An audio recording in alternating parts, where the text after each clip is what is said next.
औज़ुबिल्लाहिमिनश्शैतानिर्रजीम बिस्मिल्लाहिर्रहमानिर्रहीम। Lecturer Mohammad Irfan Khan, superior group of colleges Mianwali.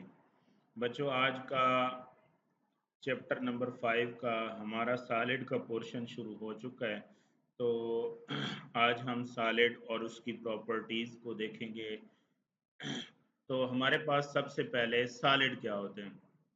Solid are defined as substances that are rigid, hard, and have definite shape and definite volume. तो ऐसे substances को हम solid कहते हैं, यानी ऐसे substance जो कि rigid भी हों, hard भी हों और उनकी definite shape और definite volume हो, तो ऐसे substance को हम solid कहते हैं। अब सॉलिड के अंदर सॉलिड एटम से भी मिलकर बना हुआ हो सकता है, आयन से भी मिलकर बना हो सकता है, मॉलिक्यूल से भी। अगर एटम से मिलकर बना होगा तो हम उसे एटॉमिक सॉलिड कहेंगे। अगर आयन से मिलकर बना होगा तो हम उसे आयनिक सॉलिड कहेंगे। और अगर मॉलिक्यूल से मिलकर बना होगा तो हम इसे मॉलिक्यूलर सॉलिड कहेंगे। Atoms, ions, molecules that make up a solid are closely packed, held together by strong cohesive forces. तो ये जो अगर आयनिक सॉलिड है तो उसमें आयंस के दरमियान कोहेसिव फोर्सेस होंगी। अगर एटॉमिक सॉलिड है तो एटम्स के दरमियान होंगी। और अगर मॉलिक्यूल्स है तो मॉलिक्यूल्स के दरमियान कोहेसिव फोर्सेस होगी। ठीक है जी। अब ये जो कंस्टिट्यूएंट हैं, अज्जा हैं, एटम्स, आयंस और molecules of the solid can not move. ये सॉलिड के अंदर मूव नहीं कर सकते। ठीक है, रेंडमली, जैसा कि गैस के मॉलिक्यूल पार्टिकल मूव करते हैं। ठीक है जी। अब हम देखते हैं जी टाइप्स ऑफ सॉलिड। सॉलिड हमारे पास दो टाइप के होते हैं बेटा जी, एक क्रिस्टलाइन सॉलिड और एक अमॉर्फस सॉलिड। ये जो ऊपर हमने पढ़ा है ना कि atomic solid, ionic solid, molecular solid, they are the types of crystalline solid. तो सॉलिड के हम दो टाइप्स पढ़ रहे हैं, क्रिस्टलाइन सॉलिड और अमॉर्फस सॉलिड। तो सबसे पहले हम जनरल प्रॉपर्टीज पढ़ते हैं सॉलिड की। तो पहला पॉइंट है जी कंप्रेशन। द एटम्स, मॉलिक्यूल्स और ions of the solid substance are closely packed. The particles of the solid cannot move close to uh, each other unlike gases. तो सॉलिड के particle close होने की वजह से वो गैस की तरह रैंडमली मूव नहीं कर सकते। It is true for the metallic solid that their atoms are spherically symmetrical. हम मेटालिक सॉलिड के अंदर मेटल एटम को स्फीयर कंसिडर करते हैं। So when such particles are arrange, जब ये मेटल एटम अरेंज होते हैं, they give rise to hexagonal shape और क्यूबिक क्लोज स्ट्रक्चर। जब हम इन मेटल एटम को अरेंज करते हैं या ये अरेंज ऑलरेडी हुए होते हैं, तो इनकी दो तरह की पैकिंग होती है। एक हमारे पास क्यूबिक क्लोज पैकिंग है और दूसरा हेक्सागोनल क्लोज पैकिंग है। Here, outer boundaries of the constituent particles touch each other. जब आप फॉर एग्जांपल हम एक क्यूबिक क्लोज पैकिंग बनाते हैं, हम स्फेरिकल बॉल्स लेते हैं और जब हम उनको एक दूसरे के ऊपर रखते हैं तो वो उनके जो स्फीयर हैं वो एक दूसरे से टच करते हैं। But due to their spherical shape, उनकी स्फेरिकल शेप होने की वजह से दे कैन नॉट ऑक्युपाई, ये 74% से ज्यादा स्पेस ऑक्युपाई नहीं कर सकते। ठीक है जी, क्योंकि हम इनको कंप्रेस ही नहीं कर सकते। It mean that compression of the solid is not possible जी। अब देखो जी, ये हमारे पास दो किस्म की पैकिंग है, एक है हेक्सागोनल पैकिंग और एक है क्यूबिक क्लोज पैकिंग। तो सबसे पहले हम देख लेते हैं क्यूबिक क्लोज पैकिंग। ये हमारे पास कुछ बॉल्स हैं। ठीक है जी। आ, हम ना इनके ऊपर सेकंड लेयर्स की बॉल बिछाते हैं जी। जब हम सेकंड लेयर की बॉल बिछा, अच्छा पहले देखें जी, ये फर्स्ट लेयर की बॉल है जी। तो इससे हमें क्या है, नीचे से ग्राउंड नजर आ रहे हैं। यानी फॉर एग्जांपल हम इन बॉल्स को ग्राउंड पे रखते हैं, तो इन बॉल को जब रखते हैं तो नीचे से हमें ना ग्राउंड नजर आता है। अब हम उस ग्राउंड को अच्छा, ये जो नीचे से ग्राउंड नजर आ रहा है, इसको हम बोलते हैं इंटरस्टाइसिस, या हम कहते हैं क्रेविसेस, या हम इनको बोलते हैं वॉइड्स। जो नीचे से ग्राउंड नजर आ रहा है बॉल प्लेस करने के बाद, पहली लेयर वाली बॉल, तो हम उनको क्रेविसेस कहते हैं, वॉइड्स कहते हैं, या इंटरस्टाइसिस कहते हैं। अब उन वॉइड्स को क्लियर करने के लिए हम सेकंड लेयर की बॉल बिछाते हैं। अब जब सेकंड लेयर की बॉल बिछाते हैं तो वॉइड्स दो किस्म के हो जाते हैं, यानी नीचे से हमें ये ग्रीन कलर बॉल्स भी नजर आएंगी और नीचे से ग्राउंड भी नजर आएगा। अब हमारे पास वॉइड्स दो किस्म के हो गए।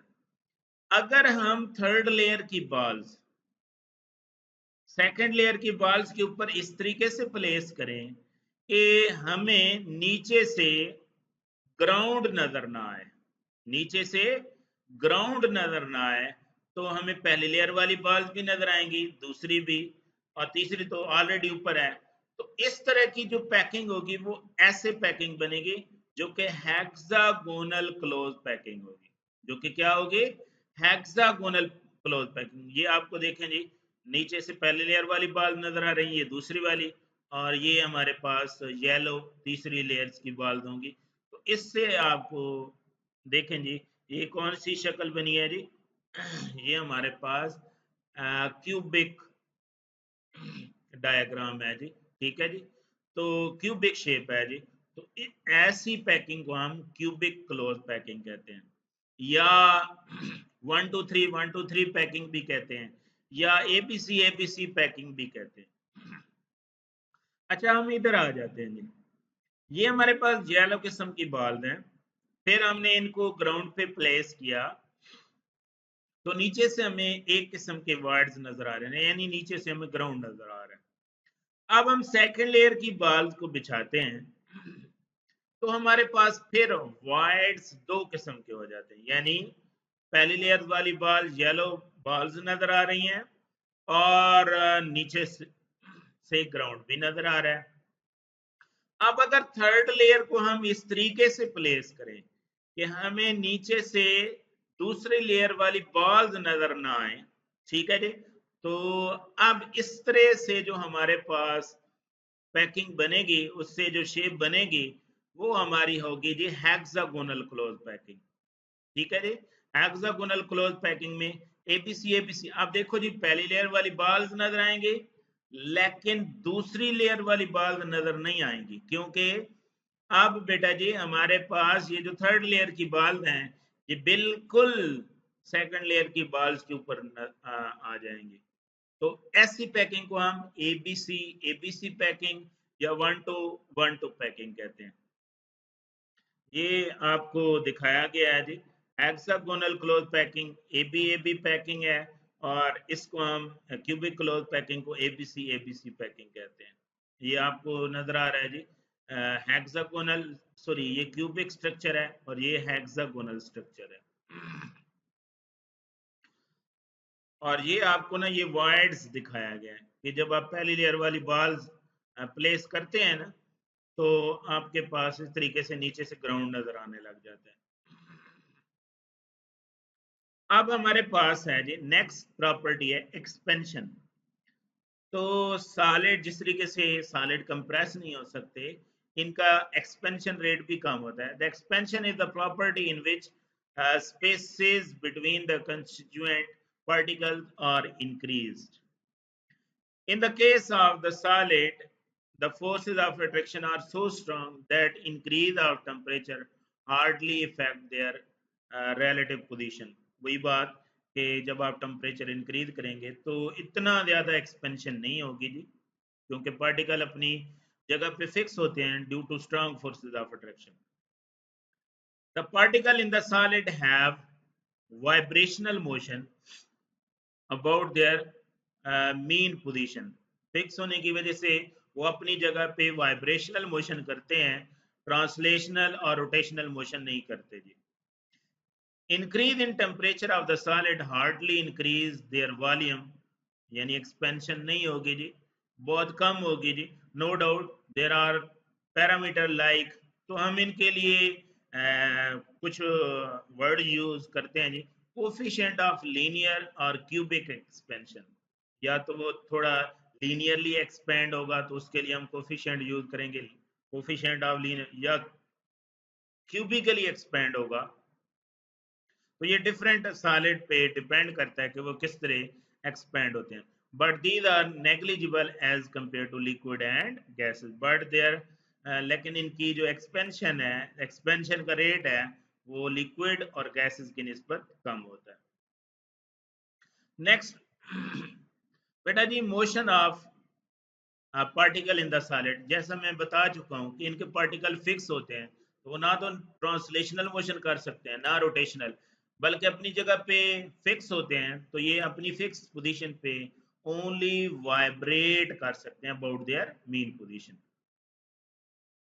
these vibration become more intense, yes, ये जो इनका रेट ऑफ वाइब्रेशन है वो बढ़ जाता है टेम्परेचर के बढ़ाने से। Inter particle space in the solid, जाहिर है सॉलिड के पार्टिकल क्लोज क्लोज होते हैं, तो इंटर पार्टिकल स्पेस जो होगी वो सॉलिड के अंदर कम होगी as compare to liquid and gases. This is due to strong forces of attraction among their particle due to closely packed of atom molecule ions. तो ये हार्ड होते हैं तो इनके melting and boiling point high होते हैं जी। Next है जी inter particle forces, जाहिर है पार्टिकल क्लोजली पैक्ड होते हैं तो इनके दरमियान स्ट्रॉन्ग फोर्सेस ऑफ अट्रैक्शन होंगी जी। So these forces are strong enough to fix the particle at their places, thus allowing these particles just to vibrate about their mean position. Next, kinetic molecular theory के मुताबिक solid के particle only vibrational motion show करते हैं, not translational और rotational जी। ठीक है जी। Therefore only kinetic energy कौन सी होगी जी? वाइब्रेशनल काइनेटिक एनर्जी होगी, किसकी? सॉलिड के पार्टिकल की। नेक्स्ट है जी हमारे पास टाइप्स ऑफ सॉलिड। बेटा जी सॉलिड के हमारे पास दो टाइप्स हैं, जैसे पीछे हम पढ़ चुके हैं। एक है अमॉर्फस सॉलिड, एक है जी क्रिस्टलाइन सॉलिड। अमॉर्फस सॉलिड को हम सूडो सॉलिड भी कहते हैं, जबकि क्रिस्टलाइन सॉलिड को हम ट्रू सॉलिड भी कहते हैं। अब हम इनकी कुछ प्रॉपर्टी देख लेते हैं जी। रिपीटिंग यूनिट, अमॉर्फस सॉलिड के अंदर रिपीटिंग यूनिट इरेगुलर होते हैं, जबकि क्रिस्टलाइन सॉलिड के अंदर रेगुलर फॉर्म में अरेंज होते हैं जी। अगर हम ज्योमेट्रिकल शेप देखें तो इनकी कोई ज्योमेट्रिकल शेप नहीं होती अमॉर्फस सॉलिड की, और इनकी ज्योमेट्रिकल शेप होती है जी क्रिस्टलाइन सॉलिड की। क्यूबिक हो सकते हैं, हेक्सागोनल हो सकते हैं, और भी हो सकती हैं जी। नेक्स्ट, मेल्टिंग पॉइंट, इनके डेफिनेट मेल्टिंग नहीं होते जी, मेल्टिंग पॉइंट नहीं होते, जबकि क्रिस्टलाइन सॉलिड के फिक्स शार्प मेल्टिंग पॉइंट होते हैं। केमिकल नेचर, ये आइसोट्रोपिक होते हैं जी, जबकि क्रिस्टलाइन सॉलिड एन आइसोट्रोपिक होते हैं। एन आइसोट्रोपिक प्रॉपर्टीज ऐसी होती हैं जो डायरेक्शन पे डिपेंड करती हैं।